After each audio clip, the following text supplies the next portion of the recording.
máximo que o Senhor faz, que durante este dia o Senhor me dava essa música que vocês cantaram. Eu pensei até em mandar mensagem para vocês pedindo essa música. Eu tenho certeza absoluta que o Espírito Santo de Deus, Ele quer trabalhar em nós neste dia de hoje. Eu quero dizer que eu quero me direcionar de um modo especial nesta noite de hoje aos servos deste grupo de oração e àqueles que têm desejo de servir. Lógico, é claro que esta pregação ela vai servir para todas as pessoas, mas de um modo especial para os servos, porque o tema desta noite de hoje é capacitados para servir. E um servo, quando ele é capacitado para servir para alguma obra ou para algum ministério, nós sabemos que pelo sacramento do batismo, todo o cristão, ele tem um chamado missionário, ele tem um chamado de envio, mas muitos de nós não assumimos este chamado que o Senhor ele faz conosco. Então eu já quero começar profetizando na vida de cada um de vocês, que a partir desta noite de hoje, nós iremos assumir este chamado que Deus fez em nossa vida, iniciando lá no sacramento do batismo, e que nós seremos missionários, nós seremos servos verdadeiros, cheios, tomados pela presença do Espírito de Deus. Amém? Amém. Logo todos já me conhecem, então eu vou evitar a apresentação, né? Todo mundo sabe que meu nome é Túlio, todo mundo sabe que eu sou casado com a Elaine. Então, para a gente ganhar mais tempo, pode pegar a sua palavra no Evangelho de São Marcos, no capítulo 16 e no versículo 9. A catena da novena nos pede a partir do versículo 12, mas para que nós entendamos, pegamos também o versículo 9 e vamos até o versículo 18.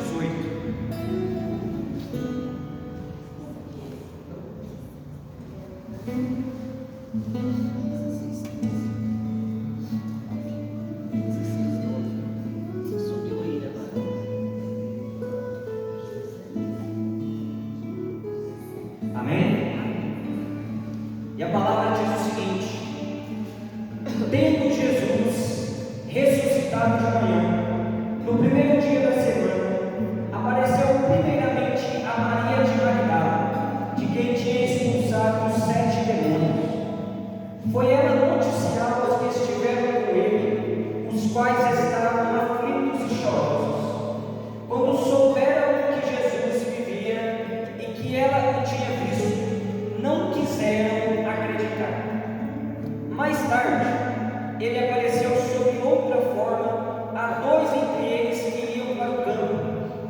Eles foram anunciá-lo aos demais, mas estes tampouco acreditaram.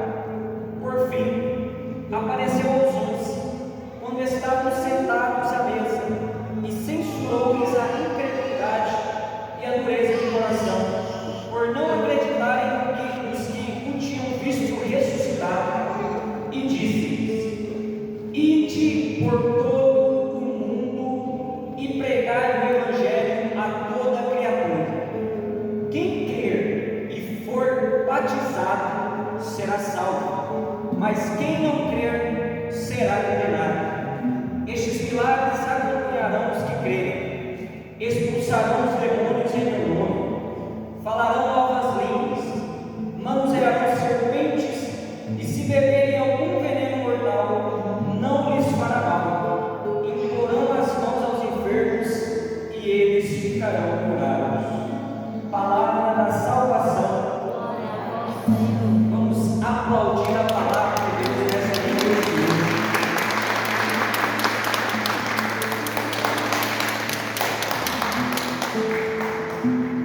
Caríssimos,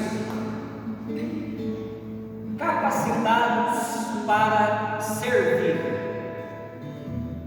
Eu irei trabalhar com vocês por meio deste tema sobre a vocação da missão.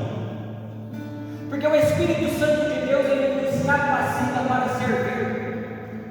E todos nós somos missionários, seja aqueles que é enviado para cidades, para terras longínquas, sejam aqueles que servem nos grupos de oração, seja para aqueles que servem dentro das próprias casas, sejam para aqueles que servem no seu trabalho. Todos nós somos chamados a dar testemunho de Jesus, a pregar a palavra, a pregar o Evangelho, a pregar a boa nova. Nós vemos que esta questão do envio, do chamado, de ser missionário, ela dá um enfoque maior no Novo Testamento a partir de Pentecostes, porque é o Espírito Santo em Atos dos Apóstolos, capítulo 2, que vem e desce naquele cenáculo. E nós sabemos que o Espírito Santo de Deus, ele é mestre. Nós sabemos que o Espírito Santo de Deus, ele nos educa. Nós sabemos que o Espírito Santo de Deus é ele que nos direciona. E segundo a lógica judaica, eu já disse isso aqui algumas vezes, mas vale a pena repetir. Quando o mestre fala, os discípulos se assentam para ouvir tudo aquilo que o mestre tem para falar e para ensinar. Então o Espírito Santo de Deus, ele desce sobre aqueles homens e aquelas mulheres que lá estão. Primeiro o Espírito Santo, ele vem ensinar. Primeiro o Espírito Santo, ele vem discipular. Primeiro o Espírito Santo de Deus, ele vem doutrinar para depois ele enviar. Nós vemos também que quando nosso Senhor Jesus Cristo, ele envia os discípulos de 2 a 2 e os ordena a pregar, a falar de Jesus, a curar os enfermos, a expulsar os demônios. Tudo isso é o início do chamado missionário. Mas a igreja nascente, a igreja primitiva, ela só é missionária a partir do ato dos apóstolos, quando a descida do Espírito acontece, porque é o Espírito Santo de Deus que direciona todos os homens e todas as mulheres. O Catecismo da Igreja Católica, no parágrafo 854, ele vai dizer que o Espírito Santo de Deus, ele é o protagonista das missões no seio da igreja. Todos nós já ouvimos na pregação sobre o batismo do Espírito Santo, todos nós já ouvimos a falar da pregação da efusão do Espírito Santo, que o Espírito Santo de Deus no Antigo Testamento, ele era derramado apenas sobre alguns homens, aos quais Deus tinha incumbido de trazer alguma profecia ou algum oráculo para a casa de Judá ou para a casa de Israel. Nós vemos que quando Deus ele chama alguém, nós vemos quando Deus ele capacita alguém, a primeira coisa que Deus faz é tirar ele do estado que ele se encontra, do lugar de pecado que ele se encontra, do lugar de idolatria que ele se encontra. Nós vemos isso na pessoa de Abraão. Deus vai dizer: sai do meio da tua terra, do meio da tua parentela, e se direcione da terra que eu vos indicar. E Deus promete a Abraão que ele será pai de muitos povos, muitas nações. Nós vemos também a respeito de Moisés, no capítulo 3 do livro do Êxodo, que quando Moisés está diante daquela sarça ardente, daquela sarça que pega fogo, no hebraico, na terminologia hebraica, se chama teatro exomenoi, é a manifestação da graça de Deus. E Deus ele fala com Moisés por meio daquela sarça. Primeiro Deus tira Moisés daquela condição que ele vivia na terra do Egito. Depois Deus capacita Moisés. Depois Deus dá a Moisés um chamado. Diz a Moisés que ele deve voltar para a terra do Egito, para tirar de lá todo aquele povo. Por quê? Porque Deus ouviu a prece do povo hebreu. E nós sabemos que em cada geração Deus levanta homens e mulheres segundo a necessidade de um povo. Muitos se perguntam: mas Túlio, por que nós não vemos tantos santos e santas hoje? Não é que a gente não vê. Deus levanta santos e santas ainda hoje no seio da igreja, mas só não levanta mais porque nós não estamos nos abrindo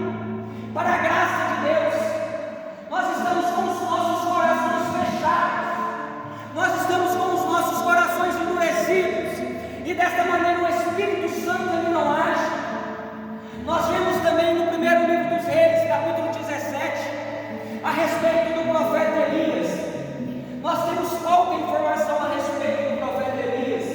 A palavra apenas diz que ele era um tesbita da região de Galaade.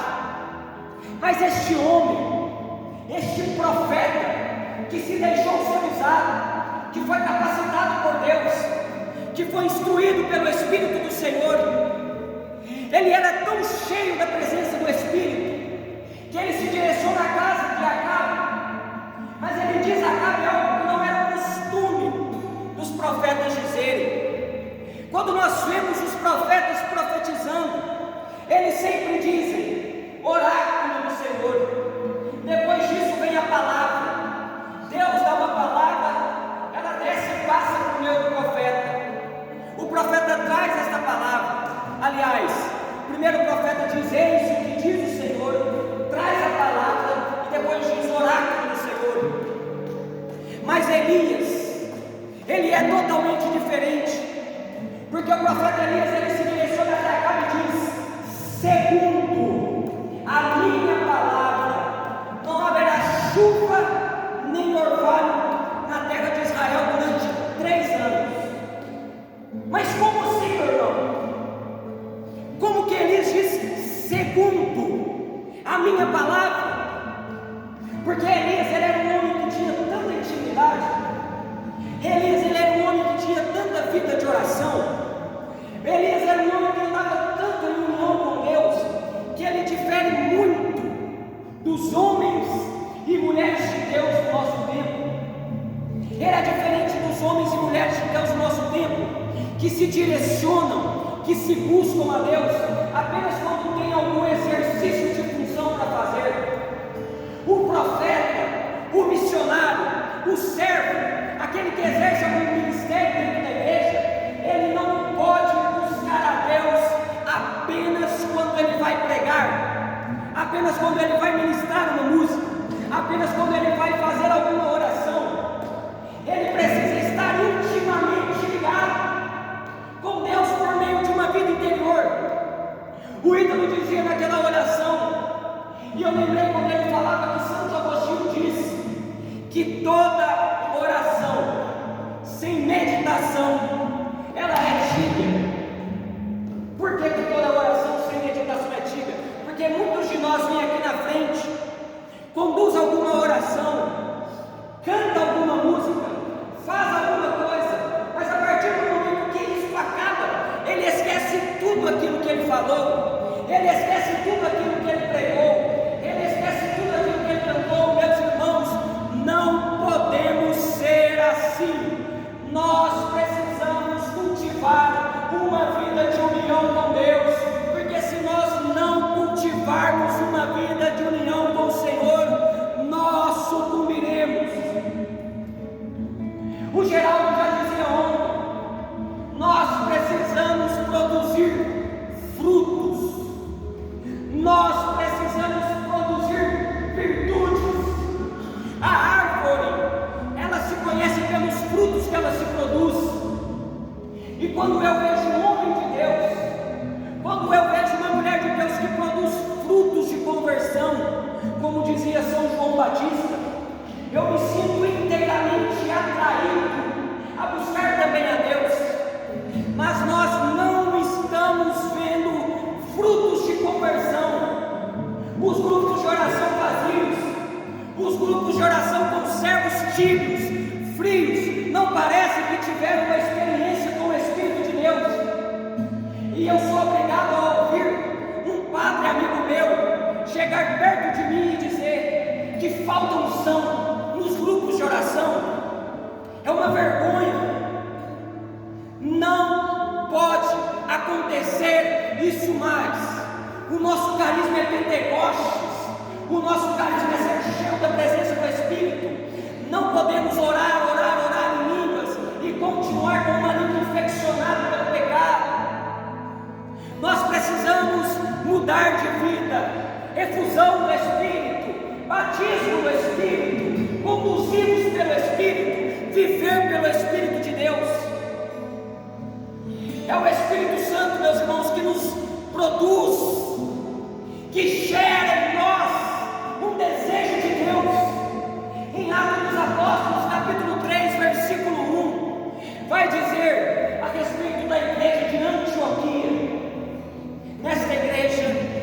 havia profetas e doutores, e eles celebravam o culto do Senhor. Presta atenção agora. E orando e jejuando, o Espírito Santo de Deus falou: separai para mim, separai agora mesmo a Barnabé e a Saulo para a obra que eu os tenho preparada. Eu entendo, aonde não há jejum, aonde não há oração, aonde não há quebrantamento de espírito, o Espírito de Deus não pode falar, o Espírito de Deus não pode agir. Tem que ter jejum, tem que ter oração, tem que ter quebrantamento de espírito, tem que ter debruçar-se diante da presença de Deus. Nós precisamos criar tipo, nós precisamos tomar vergonha na cara dos irmãos. O Espírito Santo de Deus, ele não é um palhaço, não é. Nós continuaremos a frequentar os grupos de oração durante toda a nossa vida. Teremos tido uma experiência com Deus, mas seremos como aquela figueira estéril que não dá frutos. Até quando? Até quando nós continuaremos assim? É o Espírito Santo que capacita e que envia. Muitos de nós nos perguntamos, Luciano, por que eu não sou usado? Por que o meu coordenador não me dá uma oportunidade? Por que o meu coordenador não me deixa pregar? Por que o meu coordenador não me deixa louvar, não me deixa conduzir uma oração? Saia! Não é o seu coordenador que não está deixando você servir, é a pessoa do Espírito de Deus que olha para você e não vê uma entrega verdadeira. É o Espírito Santo de Deus que olha para você e para mim também e não vê uma entrega, não vê que nós assumimos o chamado de verdade. Não é o coordenador que está barrando você, é o Espírito de Deus, porque a obra ela é séria, a missão ela é séria, e a palavra de Deus que está dizendo não é eu. Em Atos dos Apóstolos, capítulo 15, versículo 6, atravessando em seguida a Frígia e a província da Galácia, foram impedidos pelo Espírito Santo de anunciar a palavra de Deus na província da Ásia. É o mesmo Espírito que envia, é o mesmo Espírito Santo que proíbe. Se você não está sendo enviado, saia. É o Espírito Santo que está barrando. Porque olha para você ver, o livro do Atos dos Apóstolos, dentro da igreja, a gente, graças a Deus, aqui no Brasil, a gente tem muito apóstolo, a gente tem muito servo, a gente tem muito discípulo. Querendo ou não, tem muito apóstolo, mas está faltando alguma coisa. Atos de apóstolos, falta atos, falta conduta, falta testemunho de vida. E é por isso que os nossos grupos de oração continuam vazios, porque quem está lá fora olha para nós e vê nós uma vida mundana, uma vida dupla, uma vida ambígua. Dentro da igreja é uma coisa, fora da igreja é outra coisa. Não é possível viver um batismo no Espírito desta maneira. Eu posso falar que eu tenho propriedade para falar que eu vivi as duas realidades. Eu vivi dentro da igreja e graças a Deus hoje Deus me deu a graça de viver verdadeiramente o meu chamado. Deus me deu a graça de viver o meu chamado, mas precisa de uma coisa: educação da vontade. Não basta apenas Deus te dar a graça se você não quer, porque Santo Agostinho nos ensina: eu tenho medo de um Deus que passa e não volta. Deus te dá a graça, mas você deixa ela passar, e esta graça que ela passa, ela não volta mais, ela não volta. Então é por isso, Luciano, é por isso, ídolo Flaviano, que precisa voltar para o coração da igreja, precisa voltar para o coração do discípulo, do apóstolo, do missionário. Aquilo que a palavra Elan significa, precisa voltar fervor, precisa voltar ardor, precisa voltar aquele arrebatamento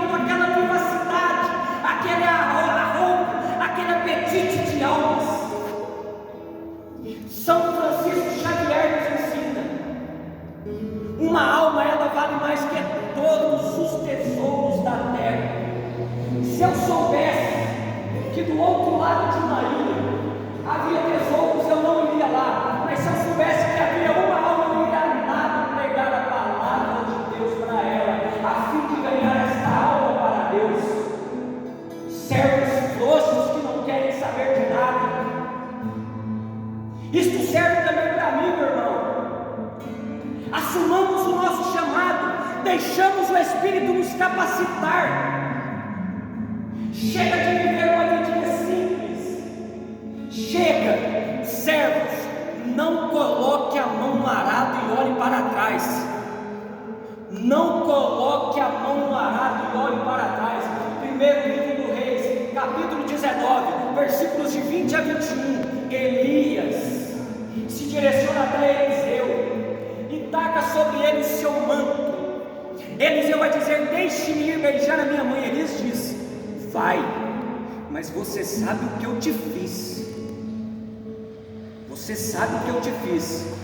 O profeta Eliseu, ele vai, ele mata a junta de bois que ele tinha, quebra a carroça, faz uma fogueira, assa a carne, deixa para seus familiares e diz: o que é que ele está querendo dizer com isso? Eu não tenho mais nada que me deixe apegado para trás. Eu deixei tudo para servir a Deus. É isso que está faltando, deixar tudo para servir a Deus. E Deus, nesta noite de hoje, quer derramar sobre nós o teu Espírito, para que nós sejamos homens e mulheres transformados, para que nós sejamos homens e mulheres que se deixem ser usados pela graça de Deus, para que nós possamos ser conduzidos pelo Espírito. Atos dos Apóstolos, capítulo 1, versículo 9. O Senhor diz aos discípulos: serei as minhas testemunhas em Jerusalém, na Judéia, na Samaria, em todos os confins do mundo. O que está dizendo aqui? A palavra de Deus, ela deve ser pregada para aqueles que creem e para aqueles que não creem, nos pagãos. Nós devemos anunciar a palavra até as últimas consequências. Mas para anunciar a palavra até a última consequência, só uma pessoa que teve uma experiência no Espírito. Porque quem não teve uma experiência no Espírito vai falar por meio de quem? Vai falar por meio de quem, se é o Espírito que fala? O que fazer, meus irmãos? Nós que somos servos, Luciano, nós estamos no meio de umas realidades. Nós pegamos pessoas que chegam até nós com o coração destruído, com o coração quebrado, que vem até nós pedir ajuda, pedir conselho. O que fazer, Jennifer, quando uma pessoa, uma mamãe chega até nós e diz: eu tenho 3 filhos, eles foram mortos no tráfico, meu esposo me abandonou, eu estou sozinha, tentei suicídio 2 vezes. O que eu vou dizer para uma mãe dessa se eu não for pelo Espírito?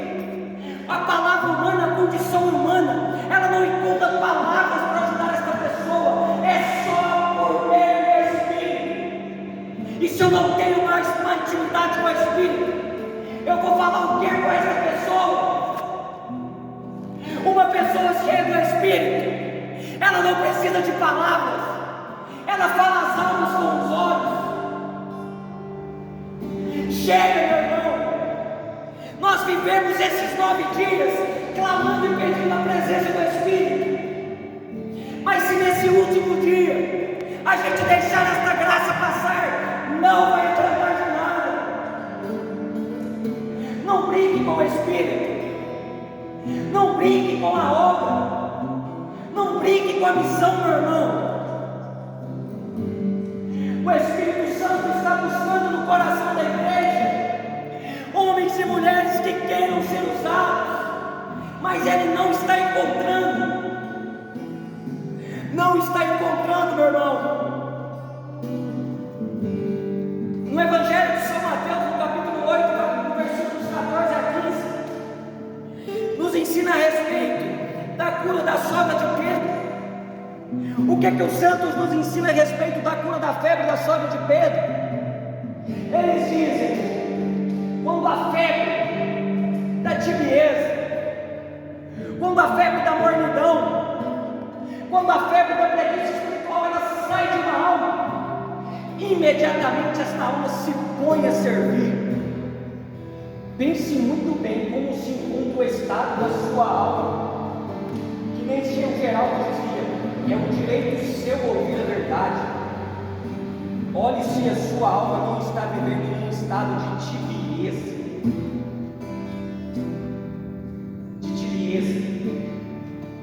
E eu creio firmemente, porque eu escutei o Espírito falar comigo neste dia de hoje. O Espírito Santo, ele falava muitas vezes ao meu coração, e o Espírito Santo, ele é um Espírito da verdade, ele não nos engana. O Espírito Santo, ele quer agir, o Espírito Santo, ele quer realizar, mas precisam de corações dóceis, ouvidos dóceis às inspirações de Deus. O Espírito Santo quer descer com a sua glória, com a sua presença, com a sua chegada. Agora eu estou falando de um modo singular, é como se estivesse só eu e você nesta igreja. O Espírito Santo quer descer sobre você, para que ele possa tirar, é um exemplo, para que ele possa tirar de você toda mornidão, toda preguiça. Chega de voltar de grupo de oração, de voltar de retiro, de voltar de encontro à mesma pessoa. Eu quero profetizar na sua vida, que a partir de hoje, aonde a planta dos teus pés tocarem, quem olhar para você vai ser obrigado a dizer: ele saiu de um jeito, mas ele voltou de outro. Onde você pisar, a terra é sua, é palavra de Deus. O diabo não pode arrancar de você as promessas que Deus colocou na sua vida. Só você pode dizer não a essas promessas. Os seus parentes, os seus familiares vão dizer: mas ele saiu de dentro dessa casa de um jeito, mas ele voltou de outro. O que aconteceu neste grupo de oração? Eu quero experimentar esta graça também. Produzir frutos, meus irmãos, de conversão. Frutos de conversão. O Espírito Santo que capacitou Pedro, que aquela experiência que ele teve com o Espírito bastava com que a sua sombra passasse para que ele curasse. Interessante. O Espírito Santo que capacitou Estevão para que quando ele pregasse ninguém pudesse resistir àquilo que ele falasse. O Espírito Santo continua agindo no seio da igreja, e ele já começou a agir em nosso meio. Eu sinto a sua presença neste lugar. A presença do Espírito Santo, ela é verdadeira aqui nesta igreja, nesta noite de hoje, e eu quero ser usado. Eu quero deixar com que o Espírito de Deus fale. Eu quero deixar com que o Espírito de Deus produza frutos, que ele vai produzir. E ele vai agir, porque ele vai encontrar em mim um coração aberto. E eu creio que depois de tudo aquilo que nós experimentamos aqui, ele não vai encontrar apenas o meu coração, mas ele vai achar o coração de cada um de vocês aberto para a graça de Deus. Amém? Então pode aplaudir o Senhor.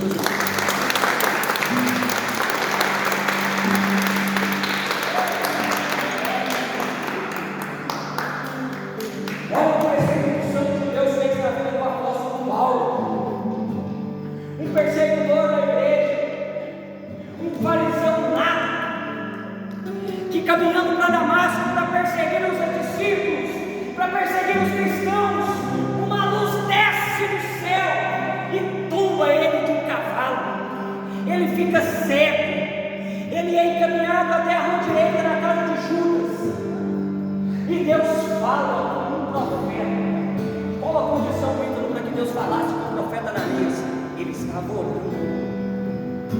Ele estava orando. A condição para que Deus fale com alguém é que vocês estejam orando. E orar não é apenas parar diante de uma imagem e orar, é viver a vida de oração diretamente. Porque Tomás de Celano disse de Francisco de Assis, ele não era um de oração, ele era a oração pessoa.